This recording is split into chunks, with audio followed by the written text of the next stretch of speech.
Assalamualaikum warahmatullahi wabarakatuh. Sahabat setengah sayap, kembali lagi dengan gue Milda. Sejauh ini gue terima kasih untuk kalian atau teman-teman yang sudah mendukung channel ini sampai saat ini. Dan gue juga tidak lupa mengatakan kepada kalian nih, untuk teman-teman nih yang mau curhat atau mau cerita pengalaman kisah cintanya di podcast setengah sayap, silahkan ya, kalian bisa kirim voice note. Nanti tinggal email aja, emailnya sudah tertera di akun Instagram kita, yaitu @setengahsayap_podcast. Kalian bisa DM gue di situ. Pokoknya kalian yang mau cerita, curhat apa segala macam, kita dengarkan kegalauan kalian. Tapi untuk video kali ini, gue mau membagikan atau mau share beberapa faktor tentang menantu dan mertua. Karena seperti yang kita tahu ya, atau khususnya nih untuk kalian yang sudah berkeluarga, pasti ada aja konflik dengan mertua. Nah, di video kali ini akan kita ulas kenapa sih dan apa sih penyebabnya. Dan ternyata banyak loh guys. Ini gue baca dari beberapa artikel, nanti sumbernya akan gue cantumin di deskripsi. So, ini dia kenapa mertua dan menantu sering nggak akur gitu ya. Yang pertama adalah perbedaan karakter dan ekspektasi antara mertua dan menantu nih.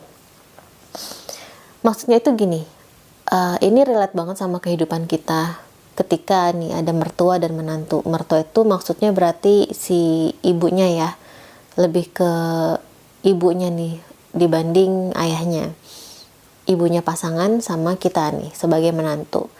Kenapa berbeda karakter dan ekspektasi? Karena ketika sudah jadi mertua dan menantu tuh pasti ada harapan-harapan. Misalnya nih, ini harapan dari posisi menantu. Mertua gue baik kali ya, dia pasti akan ngizinin gue main, pergi kemana. Dia pasti gak akan bawel soal kebersihan rumah, kayak gitu guys. Ini yang diekspektasikan oleh si menantu. Sedangkan yang diekspektasikan oleh mertua itu adalah, menantu gue nih harusnya bisa beres-beres nih, harusnya bisa bebenah rumah nih, harusnya dia di rumah terus nih, jagain suaminya atau jagain anaknya. Tapi kan pada kenyataannya ketika sudah dipertemukan apalagi satu rumah, hal itu tuh tidak terjadi. Jadi di sini timbullah konflik. Menantu gue mah boro-boro mau nyuci baju, kayak gitu. Pasti ada tuh hal-hal yang kayak gitu. Disinilah terjadi gap atau selisih gitu ya antara mertua dan menantu. Bisa dari hal sepele, ujung-ujungnya jadi ribut besar. Kayak misal ya, ini mohon maaf nih kalau ternyata terjadi di rumah tangga kalian. Capek lah gue punya menantu, nggak ada fungsinya, nggak ada gunanya, semua tuh gue yang nyuci, rumah gue yang bebenahin apa segala macam.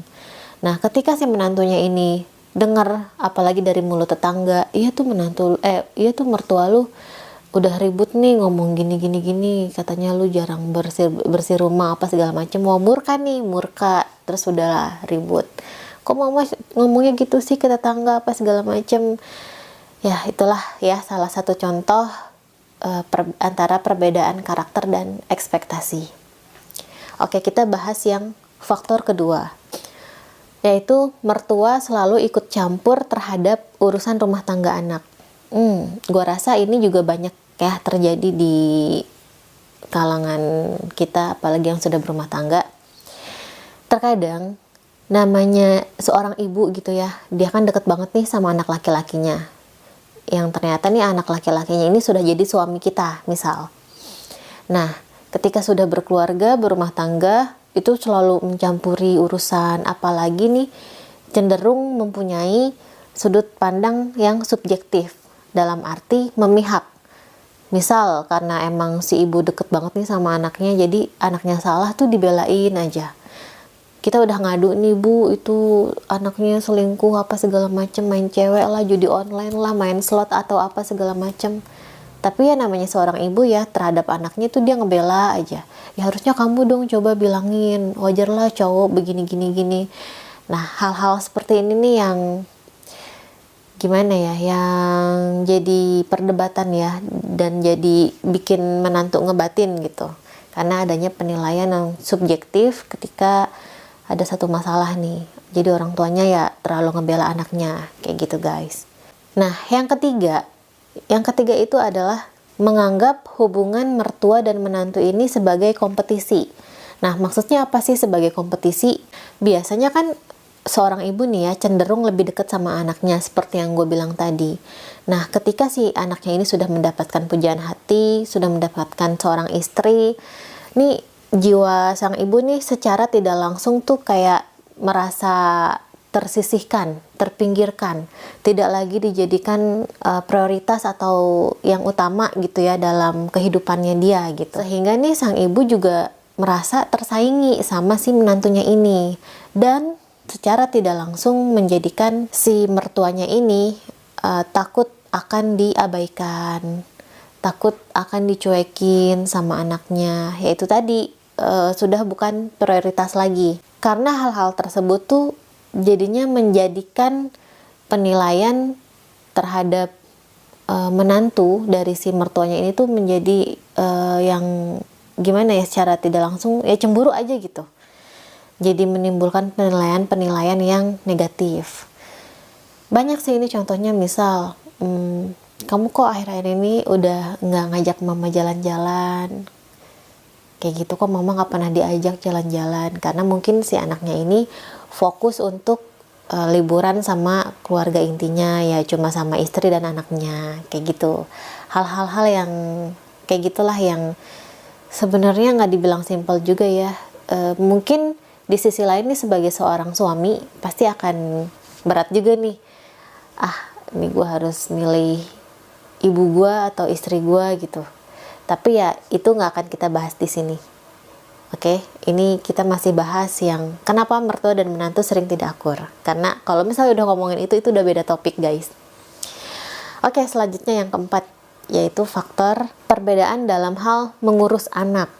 Seperti yang kita tahu, orang tua zaman dulu itu kan pola asuh anaknya tuh beda ya sama kita. Karena di zaman sekarang ini udah banyak media sosial, udah canggih lah, udah banyak hal-hal yang sudah berubah dan berinovasi. Sedangkan orang tua zaman dulu kan enggak. Misal kayak gini, pola asuh zaman dulu, kalau misalnya anak belum pulang sebelum maghrib tuh pasti dicariin, ya nggak sih? Tapi kalau zaman sekarang kan sudah ada gadget ya, atau apa tuh yang jam yang anaknya lagi di mana bisa dipantau GPS-nya, terus bisa ditelepon. Nah, ini menjadi perbedaan besar nih guys.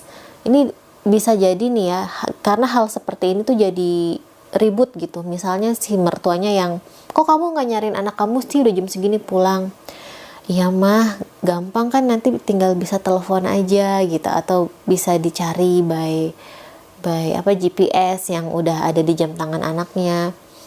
Tapi namanya orang tua dulu kan pengennya tuh kayak langsung cariin, langsung dapet, langsung ketemu, bawa pulang gitu kan.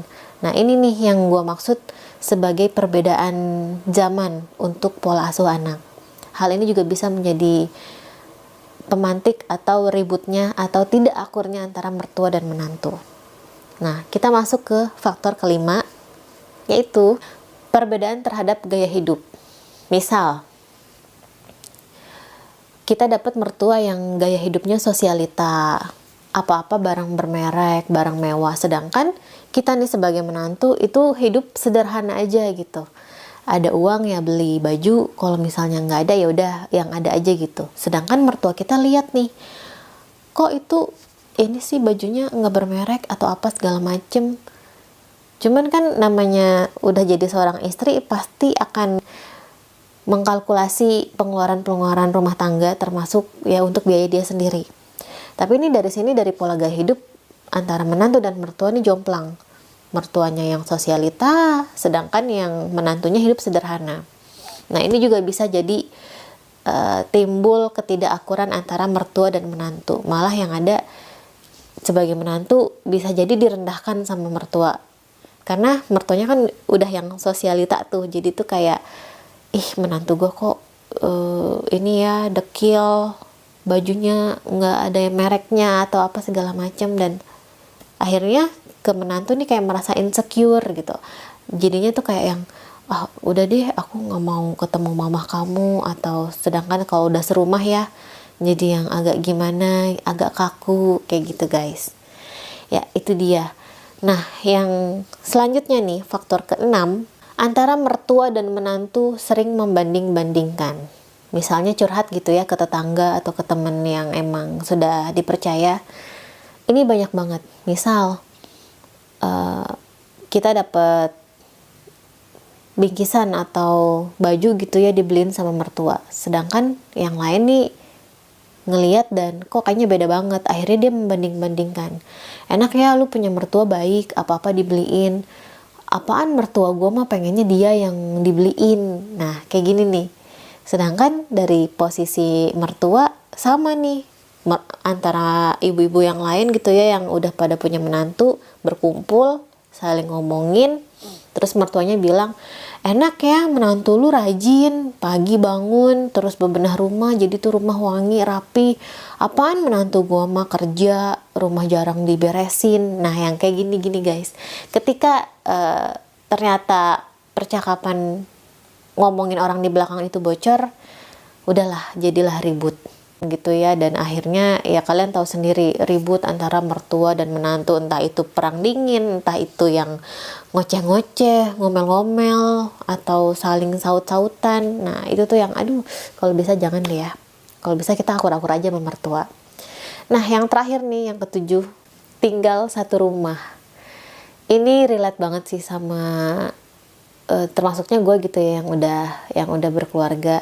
Makanya kenapa banyak banget saran dari orang-orang sekitar kalau kita mau berkeluarga itu setidaknya pindah rumah atau beda rumah, atau kita ngontrak gitu ya. Kalau misalnya rumah belum kebeli, ngontrak deh yang terdekat dari rumah orang tua.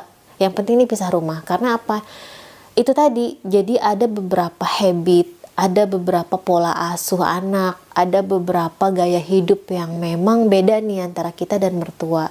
Ketika satu rumah, perbedaan itu tuh jadi yang selalu bergesekan, akhirnya menimbulkan percikan api dan terjadilah keributan. Itu banyak guys. Contoh ya, misal nih, ada suaminya udah datang pulang kerja.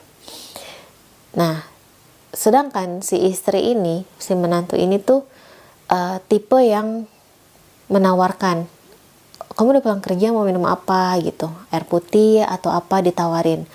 Sedangkan suaminya milihnya air putih nih, aku air putih aja.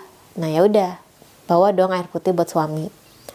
Terus ternyata dilihat nih sama mertua nih, dilihat sama mertua, kok kamu bawain suami kamu air putih doang sih, kasih dong dia es teh atau apa segala macem. Oh enggak mbak, ini dia kok yang minta gitu, dia cuma pengen air putih. Nggak bisa gitu, harusnya tuh dua, kalau nggak apa kayak air putih sama teh manis atau apa segala macem sama cemilan. Nah perbedaan-perbedaan kayak gini nih yang jadi bikin kita ngebatin, sakit hati, sampai akhirnya tuh kita tinggal bareng sama mertua tuh stres. Sedangkan kan yang terjadi tuh bukan hal itu aja gitu, banyak yang lain-lain karena kita tinggal satu rumah. Nah dari semua faktor ini, dari beberapa faktor ini, memang gue simpulkan lebih baik kalian mencari rumah atau kontrakan sendiri, jadi jangan gabung. Karena apa, ketika sudah berkeluarga itu pasti sistem berkeluarganya beda ya. Kita pengen membangun rumah tangga sendiri gitu kan ya, tapi jangan lupa juga nih sama orang tua, karena kan ada orang tua ya. Kalau bisa sih sekitaran inilah rumah orang tua deh, nyari kontrakan atau nyari rumahnya, karena biar bisa mantau orang tua juga dan bisa main nengokin orang tua atau mertua gitu guys. Banyak banget di sekitaran kita hal-hal yang seperti ini yang sampai akhirnya tuh apa ya, kalau gue bilang cukup miris ya, cukup miris ketika ada pertengkaran antara mertua dan menantu. Nah sedangkan untuk kalian nih yang masih mentok, masih belum bisa untuk keluar dari rumah yang gabung sama mertua atau orang tua, saran gue tetap semangat, semoga kalian bisa menemukan solusi, dan kalau bisa cari terus solusinya sampai kita bisa berdamai dengan mertua gitu ya, berdamai dengan diri kita sendiri, dan istilahnya nih kayak saling win-win solution lah. Karena gue yakin di setiap masalah apapun pasti ada solusinya, pasti, nggak pernah enggak gitu, entah itu kapan, atau bisa ditelisik lagi mungkin kurang dikomunikasi, atau kita mungkin kurang mengenal satu sama lain. Banyak deh solusi-solusi yang bisa kalian pikirkan gitu ya. Oke, mungkin setengah sayap kali ini sampai sini aja pembicaraan kita tentang faktor kenapa mertua dan menantu ini sering banget nggak akur. Dan jangan lupa terus ikutin podcast Setengah Sayap, dan kalian yang mau cerita tentang kisah setengah sayapnya boleh DM aja ke IG gue di @setengahsayap_podcast. Oke, gue Milda pamit undur diri, kurang lebihnya mohon maaf. Wassalamualaikum warahmatullahi wabarakatuh. Bye.